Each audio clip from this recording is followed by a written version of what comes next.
Oke, Mbak Eva, pertama-tama perkenalkan, namaku Larasati dari tim IDN Times. Baik, Mbak Eva, gimana kabarnya nih? Tapi so far aman ya? Sehat ya? Aman.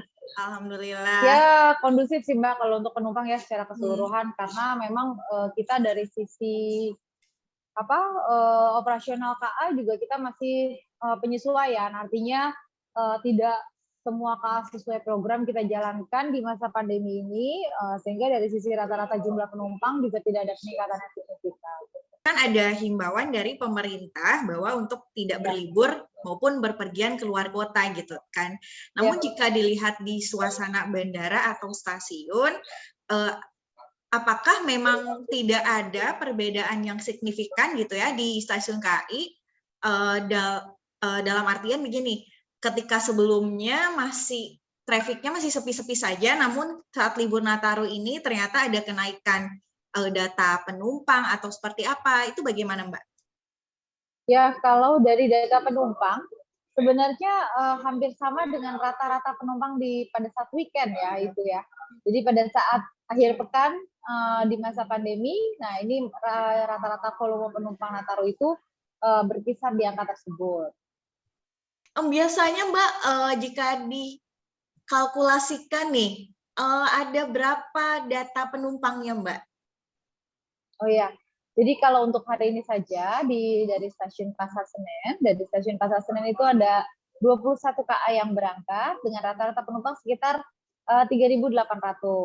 Sementara dari stasiun Gambir itu ada sekitar 29 KA yang berangkat dengan rata-rata penumpang 2.500. Nah, jumlah ini hampir sama dengan jumlah rata-rata penumpang di saat masa pandemi, saat PPKM sudah diturunkan ya menjadi level 2 seperti itu. Jadi memang tidak terdapat peningkatan yang signifikan, ada peningkatan tapi tidak terlalu signifikan. Sebagai contoh misalnya di momen tanggal 24 kemarin, rata-rata penumpang di Pasar Senen itu mencapai sekitar 5.800-an lah ya, 5.000-an. Nah, ini untuk hari ini sudah lebih menurun, sekitar 3.800. Oke, baik. Nah, terkait protokol kesehatan di KAI nih, Mbak, bagaimana PT KAI menjalankan prokes bagi para penumpangnya?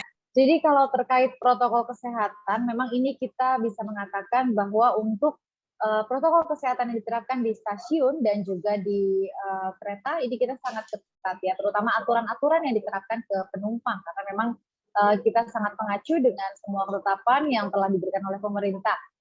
Untuk di stasiun sendiri tentunya penumpang kita wajibkan menggunakan masker ya, termasuk di kereta. Nah, kalau terkait bicara persyaratan, ini yang cukup penting yang harus diketahui oleh seluruh pengguna jasa ya.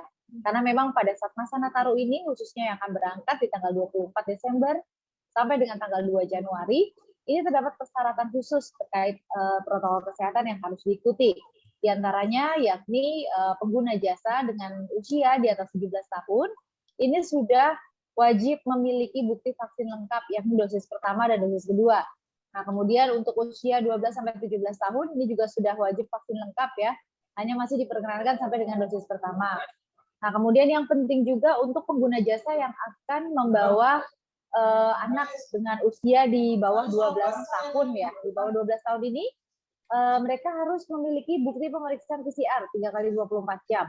Tapi selebihnya untuk pengguna dengan umur 12 tahun ke atas, ini mereka masih bisa menggunakan untuk pemeriksaan antigen dengan masa berlaku 1 kali 24 jam. Oke, baik. Nah, itu syarat-syarat yang harus dijalankan bagi penumpang kereta api, begitu ya.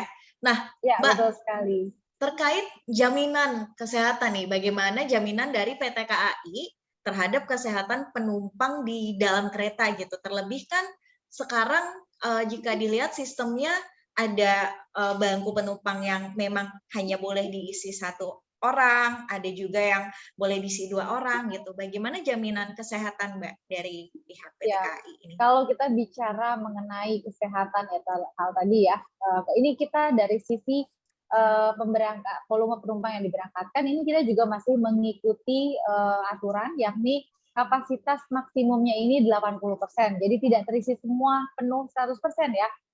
Kemudian juga kalau bicara bagaimana kita bisa memastikan penumpang yang sehat, seharusnya dengan persyaratan yang telah kita tetapkan, ini setidaknya karena memang persyaratan ini wajib dipenuhi oleh seluruh pengguna jasa, Nah, inilah yang menjadi acuan kami bahwa kita bisa memastikan bahwa pengguna jasa yang berangkat pada kereta tersebut sudah melakukan pemeriksaan COVID-19, baik itu antigen ataupun juga PCR, kemudian juga sudah divaksin dosis lengkap. Nah, ini sebenarnya salah satu hal-hal yang bisa menjadi acuan kita ya terhadap seluruh pengguna jasa yang menggunakan kereta api ini bahwa mereka dalam kondisi sehat. Nah, kemudian selain itu juga selain persyaratan tadi, pada saat akan menggunakan kereta api jarak jauh, kita juga ada pengukuran suhu tubuh. Jadi pengukuran suhu tubuh ini dilakukan pada saat di area boarding. Jadi penumpang yang memiliki suhu tubuh di atas 37,3, meskipun mereka memiliki persyaratan lengkap, kalau suhu tubuhnya tinggi juga tetap tidak diperkenankan berangkat. Nah, untuk itu kita juga memudahkan penumpang. Artinya dari sisi protokol kesehatan, jika mereka tidak bisa memenuhi, maka kan tetap akan dibatalkan ya. Jadi tidak jadi berangkat. Nah, terkait hal tersebut, untuk penumpang-penumpang yang tidak bisa memenuhi persyaratan, ini nanti tiketnya akan diberikan penggantian 100% biaya penuh. Apakah di kedepannya ada wacana dari pihak KAI untuk mengurangi kuota penumpang jika dirasa trafficnya sangat tinggi gitu di kedepannya? Ya, kalau kita bicara ke depannya untuk mengurangi penumpang dan lain-lain, tentunya sebetulnya kita hanya mengacu pada batasan maksimal tadi. Jadi kan memang setiap penumpang yang akan berangkat, itu setiap KA yang akan berangkat ya, tepatnya. Setiap KA yang berangkat ini dibatasi volumenya maksimal 80%. Sehingga pembatasannya melalui aturan tadi. Kalau sudah mencapai 80% di batas maksimal, ini kita sudah tidak membuka penjualan tiket lagi. Oke, baik. Jadi maksimal di 80% ya, sesuai anjuran pemerintah Betul juga ya. sekali. Oke, Ya. baik. Nah, Mbak Eva, terakhir nih, dari pihak KAI nih, pesan untuk para penumpang KAI terlebih saat libur Natal dan Tahun Baru. Ya, baik. Jadi memang kami sangat mengingatkan lagi ya kepada seluruh pengguna jasa yang akan naik kereta api jarak jauh di masa Nataru ini, libur Natal dan Tahun Baru. Mohon sebelum melakukan pembelian tiket, dilakukan pengecekan dulu persyaratannya. Nah, ini nanti bisa dilihat apakah persyaratannya ini semuanya sudah bisa dipenuhi atau belum, sehingga nanti tidak ada resiko-resiko misalnya batal berangkat karena tidak memenuhi persyaratan. Ini yang paling penting. Karena memang pada masa Nataru ini ada persyaratan khusus tadi yang berlaku di tanggal 24 Desember sampai dengan tanggal 2 Januari, seperti itu.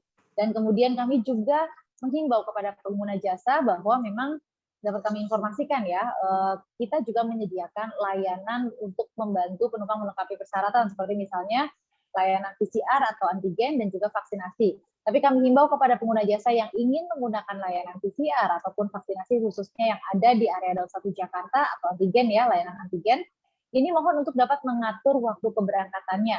Jadi mengatur waktu keberangkatan itu memperkirakan antara waktu melakukan pengetesan di stasiun seperti PCR ataupun antigen dengan jadwal keberangkatan. Nah, sehingga memang kita tekankan kepada masyarakat bagi yang ingin melakukan pemeriksaan antigen atau PCR di stasiun, ini mohon untuk melakukan 1 hari sebelum jadwal keberangkatan. Ini untuk menghindari resiko-resiko tertinggal KA ataupun hal lainnya. Baik, Mbak Eva, terima kasih banyak atas informasi, Ya. waktu, dan kesempatannya untuk berada bersama IDN Times. Semoga Baik, sukses selalu untuk PT KAI dan selalu lancar ya. Ya, sukses selalu dan salam sehat ya. Ya, salam sehat. Sampai bertemu kembali Mbak Eva. Terima kasih. Ya, Sampai jumpa. terima kasih.